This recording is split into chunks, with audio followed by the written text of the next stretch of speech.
Hello grade 9s. Welcome to your new unit. This is going to be called linear relations.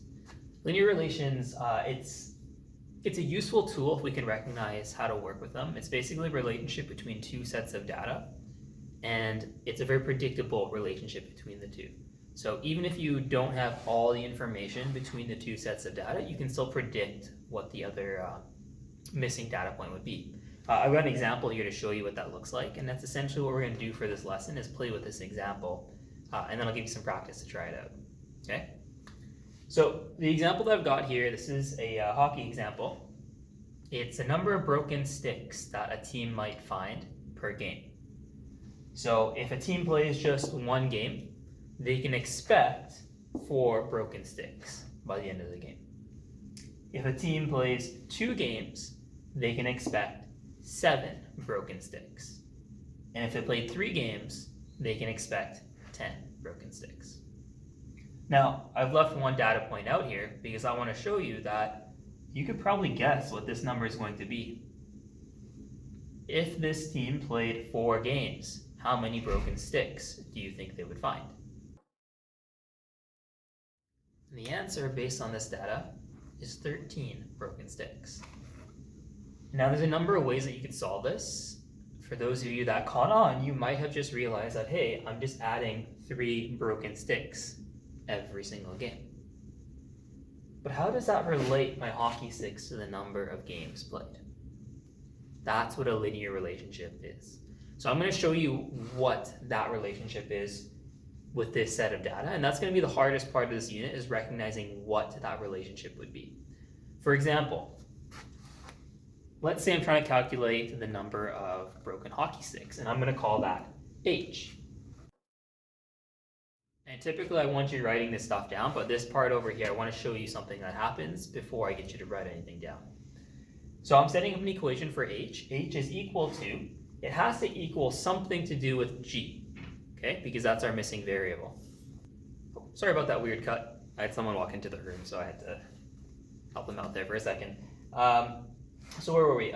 We had broken sticks, which is our H value, and we're trying to set up an equation that can relate H to the number of games that we played, which is, we're going to call that G. So our equation is H is equal to G. Remember, I don't want you to write this yet, because you'll realize that H does not equal G. That is totally wrong. Because if H is 4, 4 does not equal 1. There's something wrong. So what is the relationship between 1 and 4? Well, isn't it just plus 3? And that might be a relationship, but we have to test it out. So let's test it with our first point over here. G has to equal 1. If G equals 1, does H equal 4? Silly question, but what's 1 plus 3?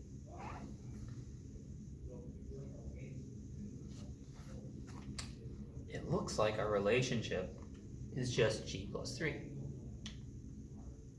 That'd be too easy though. You can't just test one point, because you might not have a linear relationship with just one point. You have to move on to the next data point as well. So let's try 2 games. Let's use the exact same formula, G plus 3, but this time G is equal to 2. Here's another silly question for you. What's 2 plus 3?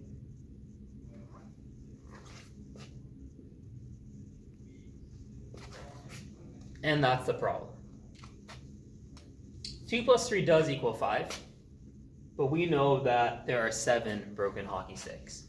So our relationship is actually not G plus 3. Even though it works once, it doesn't work all the time. So it means there must be some other equation that we could potentially use. So yeah, we're looking for an equation. We know that G plus 3 doesn't work. We had to figure out some other equation that's going to work. It's a tough one. So that's the hardest part. You have to you have to figure out what that relationship is. I'm going to give it to you on this one here, and you can only figure it out by trial and error so far. It's a grade 10 topic where we actually learn how to figure out lines using this information. Depending on how we do with the course, maybe I'll show you how to do it in this unit as well. But the equation that you can figure out ends up being H is equal to 3G plus 1.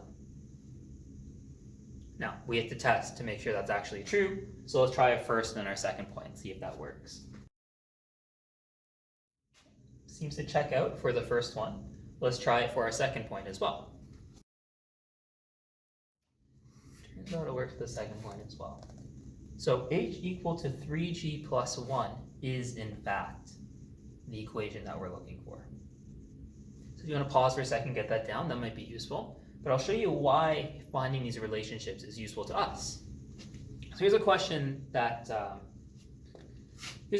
might come up then based on this information. In the NHL, for example, when the season isn't suspended, they go through 82 games. They play 82 games before the playoffs. How many sticks do you think they go through if they play 82 games and we're using this same linear relationship? Well, they can probably estimate how many sticks they're going to have to go through if they did play 82 games. And let's figure that out. Okay, so it's wise to always start off by writing the information that you know and write down your equation. Okay, that helps you understand what you're doing with your work. It helps me understand what you're seeing when you're doing your work as well. And then we can do the math for that. Help me out here. What's 82 times 3? What is that? 160, 240, 246? So an NHL team, if they're playing 82 games, they can expect to go through 247 sticks by the end of the season. That's a lot. If you consider how much those hockey sticks cost, that's a lot of money that they're going through, but that's something that they can calculate, and then they can prepare themselves for that if they know they're going to be spending that kind of money.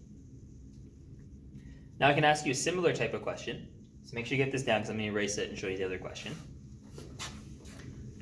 Okay, so here's another question that I could ask you. Let's say my hockey team went through 61 sticks. Can you tell me how many games I might have played if my team went through 61 sticks? Well, we can use the same information we had before. Remember, we're using the exact same equation, but this time we're solving for a g. So what we have to do here is isolate the g. What that means is we're trying to get this g all by itself. In order to do that, we have to do all the opposite functions to make that happen. The first thing I see here is a plus or a minus. In this case, it's a plus. So I'm going to subtract 1 from both sides of my equation. Okay, so on the right side of my equation, I have plus 1, minus 1, so they cancel out. That's why I've crossed them out. And that's why I don't write them again over here, because they're gone. On the left side of my equation, I got 61 minus 1. So you can do some challenging math there, and you end up with 60. Now I have a 3g, which is equal to 60. So I have to do the opposite of 3 times g, which is dividing by 3.